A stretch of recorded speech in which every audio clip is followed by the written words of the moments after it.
안녕하십니까. 오늘 진행을 맡은 신송희입니다. 사단법인 전주문인협회에서는 우리 지역에서 활동하는 작가를 초청해서 문학 콘서트를 이어오고 있습니다. 오늘 문학 콘서트는 영상으로 촬영하여 기록물로 남길 예정인데요. 이 지역 문학인의 저변을 확대함은 물론 독자들과 문학을 좀 더 가까이 공유하고자 마련한 자리입니다.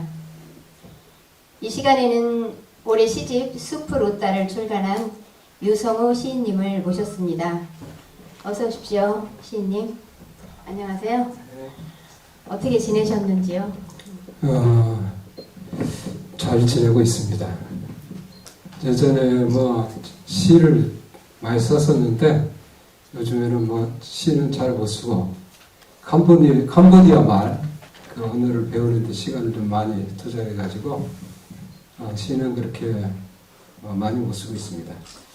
문단에서 오면서 가면서 뵌 적이 있을 법도 한데요. 마침 이제 자주 뵙지는 못해서 최근에 이제 전주문인협회에서 인명록 편집을 하다가 정리하는 중에 유성 선생님 거를 제가 맡아서 조금 정보를 알게 됐습니다. 좀 가까워진 느낌이에요. 남원에서 출생하시고 진주교육대학 국어교육과 명예 교수로 알고 있습니다. 네. 네. 원래 시에 어려서부터 시를 쓰신 건지 관심이 언제부터 있었는지. 어려서부터 시를 쓰고도 싶었는데 안 써져가지고 시가 이제 조금 아는 것 같아요. 전 성격이 좀 착해가지고. 근데 시는 착하게 쓰는 것이 또 아닌 것 같더라고요. 많이 상상을 많이 해가지고 써야 되니까 그런 상상을 제가 못해서 그랬는지 시가 잘 안 돼가지고 오히려 학창 시절에는 수필 이런 거 또 제가 이제 자랑 하나 하자면은 고등학교 때 보통 교지 나오잖아요. 그 교지에 뒤에 단편 소설 하나 실린 적이 있어요. 그래서 문학에 대해서는 조금 관심을 가지고 있었지만 시는 못 써가지고 그냥 포기하고 있었죠. 어려서 학창 시절에 소설을 뒤에다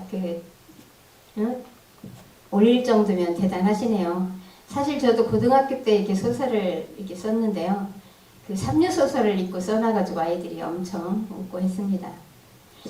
선생님 좀 독특한 게 2020년에 바람은 산책 시집을 묶고 시인으로 이미 이름을 올리신 거나 마찬가지인데도 22년에 월간 시로 등단 절차를 다시 밟으셨어요.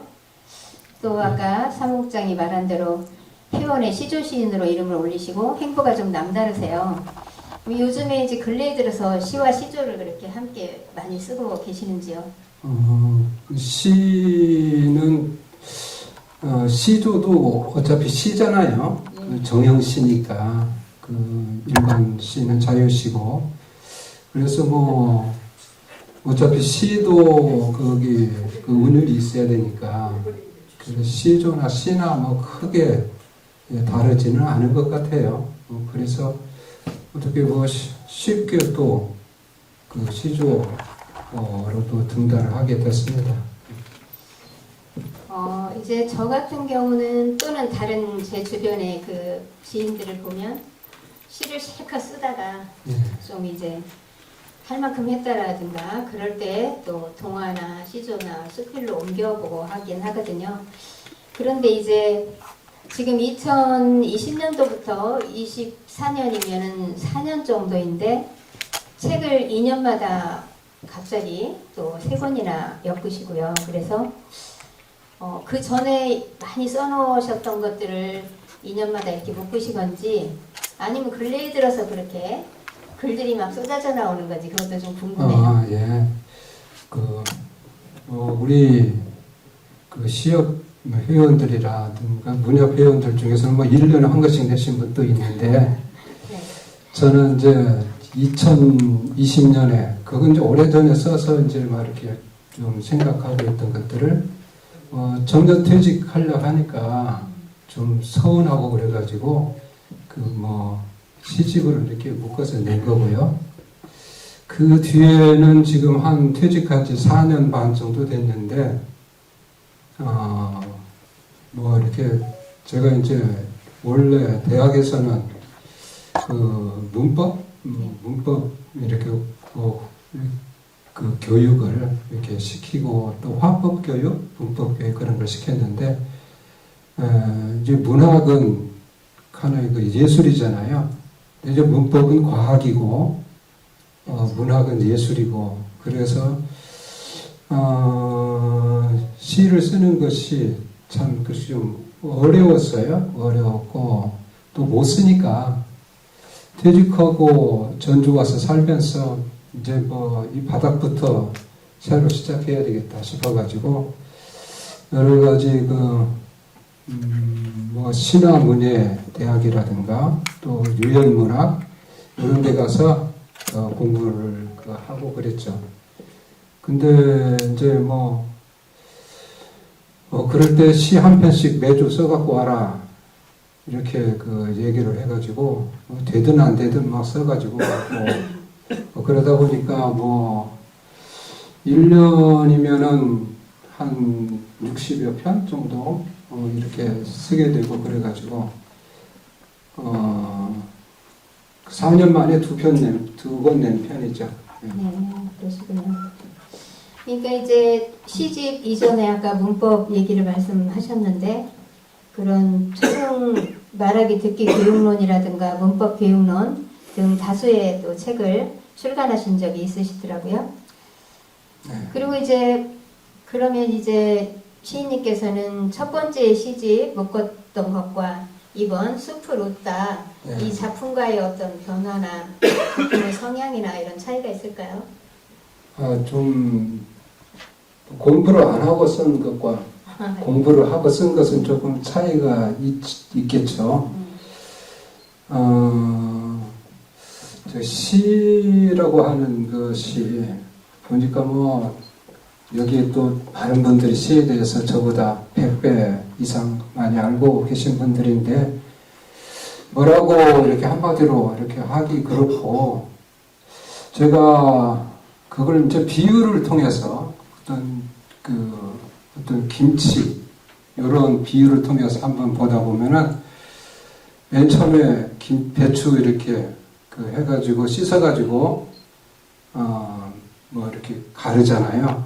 가르면은 거기에 이제 노란 이파리 이런 것들이 참 많이 있고 그거 보면 또 이렇게 싸먹고 싶잖아요. 싸먹고 싶고 그 다음에는 소금기에 물 빼가지고 이렇게 겉절이 해가지고 또 먹기도 하고 또 그것을 이렇게 김치 냉장고 이런 데 넣어가지고 숙성시켜서 먹기도 하고 또 그것을 이제 묵은지가 되면은 그걸 가지고 고등어 조림이라든가 또 삼겹살 먹을 때 그 불판 위에 올려놓고 먹기도 하는 그런 단계로 봐서 저는 제 1집은 그냥 배추 속 이렇게 노란 속잎 따서 된장 찍어 먹는 그런 맛이라면은 제 3집은 겉절이 정도 되지 않겠느냐 이렇게 생각이 돼요. 예. 아주 겸손하신 말씀인데요. 속을 노란 거를 따서 된장을 찍어 먹거나 겉절이 정도 먹는 정도라고 하면 둘 다 구수한 맛이겠네요. 네. 시집이니까 네, 조금은 그렇지 않겠어요? 네, 그렇습니다. 그러면은 혹시라도 제일 처음에 내가 맨 처음에 쓴 시라든가 네. 아니면 이 숲을 웃다에서라도 이 작품은 내가 썼지만 참 기억에 남고 인상적이다. 그런 네. 작품을 소개해 주실 수 있을까요? 글쎄요. 항상 써놓고 보면은 또 시집을 내고 보면은 아이고 괜히 냈다. 이런 생각도 무시만 하는 거 아니야? 이렇게 생각이 많이 들고 그러는데 그래도 이제 그런 걸 또 여쭤보니까 좀 우연치 않게 이렇게 시를 쓴 것이 하나 있는데, 그게 뭐냐면은, 명절 되면은 제가 뭐 서울로 이렇게 그 기차 타고 올라가고 뭐 그러는데, 명절 때는 또 차표 끊기가 아주 어렵더라고요. KTX 이런 거 끊기가 아주 어렵고.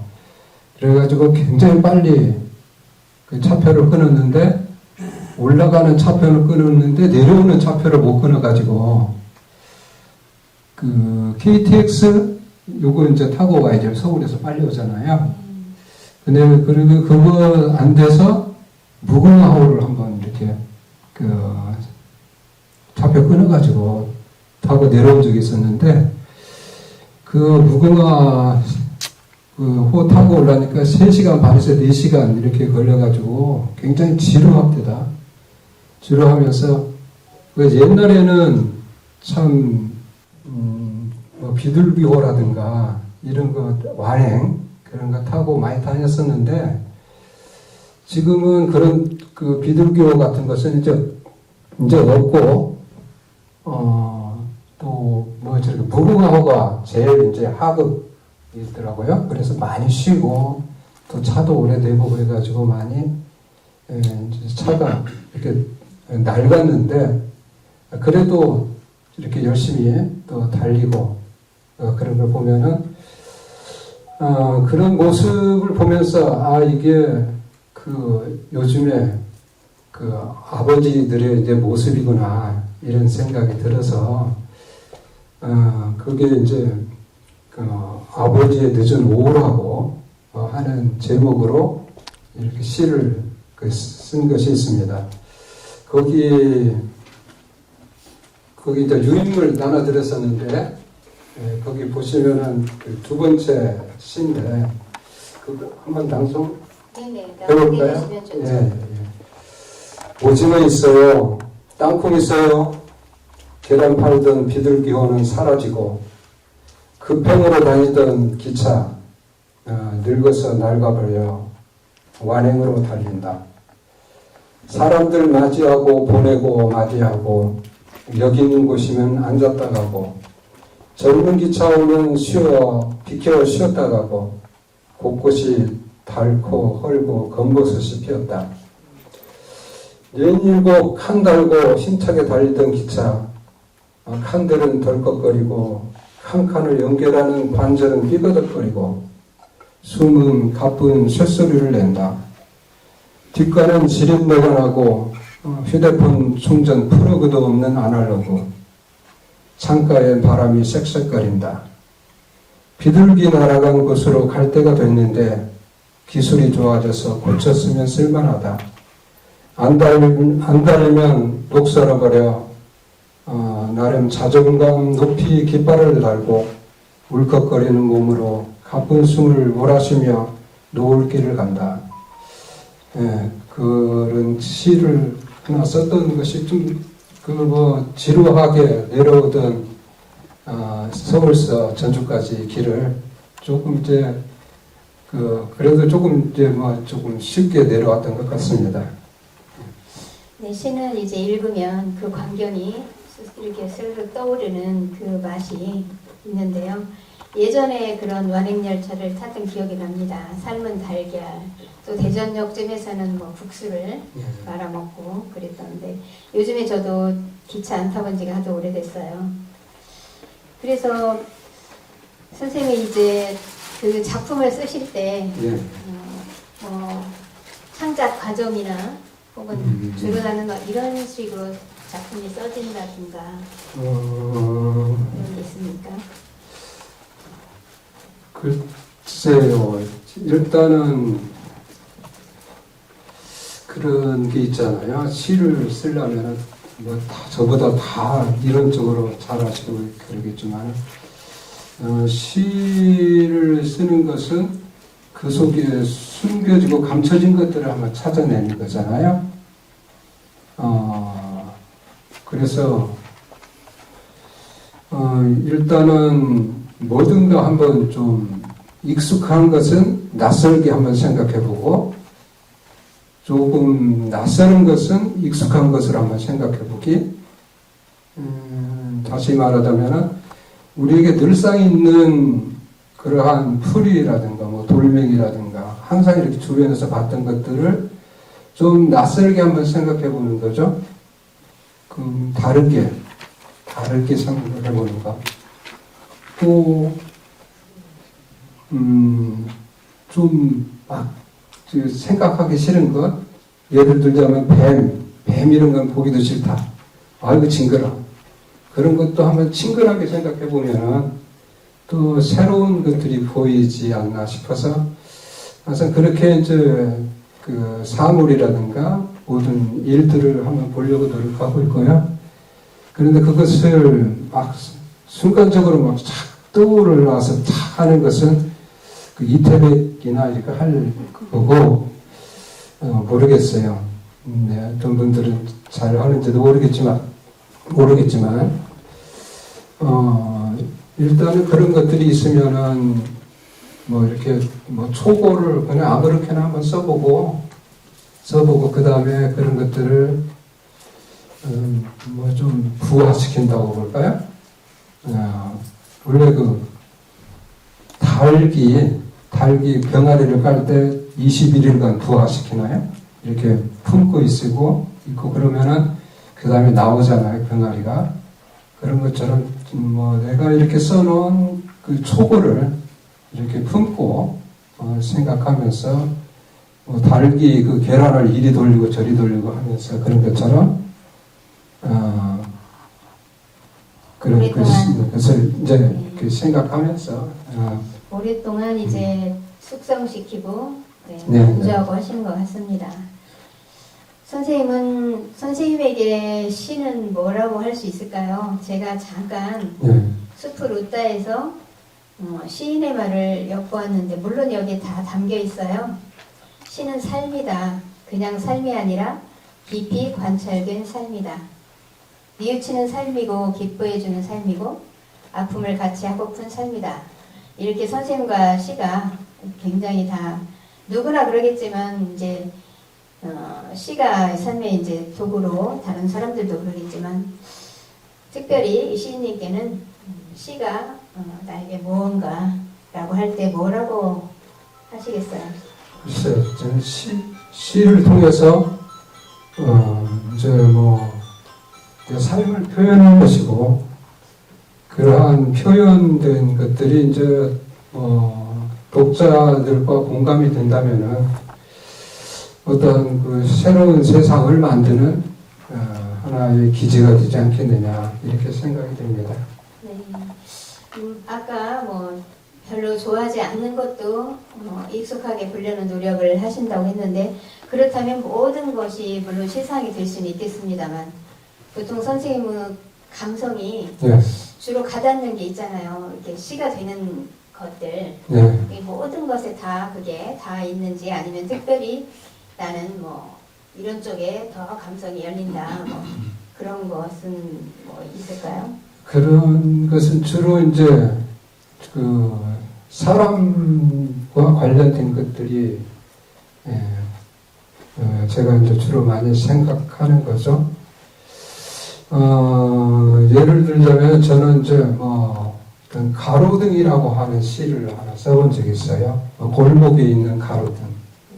큰 길보다는 그 가로등을 보면서 저게 그 밤에 좀 늦게 집에 돌아오는 딸이라든가 아들이라든가 이것을 밝혀주는 역할을 하고 그래서 그 가로등이 그 뭐 하나의 그 아버지 자녀들을 기다리는 아버지다 이렇게 이제 표현해 본 적이 있는데 그것이 우리와 무슨 관계가 있는가 사람의 삶과 무슨 관계가 있는가 이런 측면을 많이 생각하고 있습니다. 그런 작가로서 저도 본받아야 될 그런 측면이네요.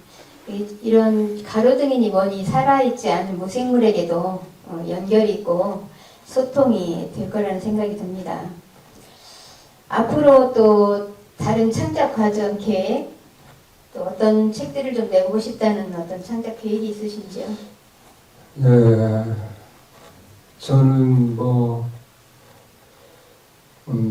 이 스푸르타의 책 뒤쪽에 서사시가 좀 몇 편 있는데, 아까 남궁 선생님도 서사시를 많이 쓴다고 그랬는데, 저는 일단은 전라북도에 관련된 그런 서사가 찾아보고 그런 것들을 시로 한번 표현해보고 싶은 그러한 것들이 있습니다. 제가 한 것들은 여기 보면은 동학혁명 그것도 서사시로 이제 되고, 또 임진왜란 때 웅치 이지전투 이런 것도 서사시로 표현했고, 또 남원의 그 만일종 그것도 그 역사를 한번 시로 이렇게 표현해 봤어요. 그리고 또 전라북도와 아무튼 관련된 그러한 것들을 찾아서 많이 시로 옮겨보고 싶은 그런 생각이 있습니다. 네, 그렇군요.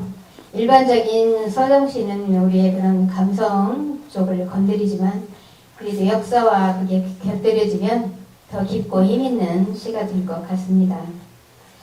문단 활동은 사실 그렇게 이 지역에서 많이 하신 것은 아닌데요. 네. 그래도 지금 왕성하게 활동하고 계시는 걸 보면 보람있거나 기억에 남는 재밌는 또 일도 있으실 것 같아요. 그래서 문단 지금 활동하시면서 그래도 참 좋은 거는 이런 거다. 따뜻한 얘기가 있으면 나눠주시죠. 특별한 그런 것은 아직 연조가 옅어가지고 없는데, 이 스푸르타라고 하는 그 시집 표제화가 제 딸이 이렇게 그린 그림이거든요. 여기 보시면은 여기 스푸르타 숲을 그린 거예요. 그래서 그런데 이제 거기 어느 한 곳에서 이렇게 전시회를 한 적이 있었는데, 제 딸이 그린 그림, 스푸르타 표지화와 제 시집을 같이 이제 그 가정의 달 행사로 해가지고 이렇게 전시를 한번 한 적이 있는 것이고요. 또 무엇보다도 이렇게 같이 공부를 하고 시 활동을 하다 보니까 제가 전주에 살다가 진주로 이사 간 지가 한 30년 가까이 되는데, 다시 또 돌아오니까 아는 사람들이 또 별로 없고, 그래가지고 이렇게 같이 문학을 하신 분들하고 같이 이제 알게 되고, 같이 이렇게 생활을 하게 되고, 또 이야기 나누고, 그러다 보니까 또 좋은 분들도 많이 만나고, 술도 한 잔씩 그렇게 하면서, 생활하고 보니까 좀, 그렇게 그런 점들이 좋네요. 그리고 또 오늘 여기도 또 상당히 많이 저를 아시는 분들이 오셔가지고, 고맙고요. 네, 그렇습니다. 네, 감사합니다. 마지막 짧은 질문으로 작은 문학 콘서트를 마무리할까 합니다. 이제 보통 많은 대담자들이 이렇게 여쭤보는 질문인데요. 네. 저 같은 경우는 시를 안 했다면 그 수채화를 그렸을 것 같거든요. 그래요? 선생님은 네, 시를 안 쓰시고 작가가 아니었다면 또 다른 일을 만약 한다면 어떤 분이 되셨을까요? 네. 저는 참 해보고 싶은 것들이 참 많았어요. 그래가지고 전통 그 음악, 시조창이나 판소리 이런 것도 좀 해보고, 또 이제 운동도 좋아하고, 그래가지고 운동도 하고, 또 이제 지금 한국화? 네, 한국화 그리는 것도 좀 해보고 그랬는데, 여러 가지 할 게 너무 많아가지고 한 가지 더 깊이 있게 못하고 그랬는데, 제가 만약에 안 했다면은 안 썼다면 저는 제가 이제 문법이니까 문법 공부했으니까 아무래도 한국어 이렇게 지도는 잘하겠죠. 이미 그래가지고- 평생 해오신 건데요. 네, 그러니까요. 그래가지고 현재 뭐 전북대학교 이렇게 대학원으로 들어온 외국인들에게 한국어 가르치고 또 이제 아까 캄보디아 얘기했었는데 거기에 이제 한국어 교육과가 있는데 그거 와서 좀 가르쳐 달라고 초청을 받아가지고 이제 곧 거리 가서 그거 하게 될 것 같아요. 아, 네. 거기 작가분들이 많이 나가시더라고요. 오늘 유성호 시인 모시고 북콘서트를 간단히 마쳤습니다. 오늘 많이 참석해주신 문학인과 기빈들께 감사드리고요. 유 시인님은 그 앞날의 행보에 이렇게 건강과 문운이 가득하기를 기원하면서 콘서트를 마치겠습니다. 감사합니다. 네, 감사합니다. 고맙습니다.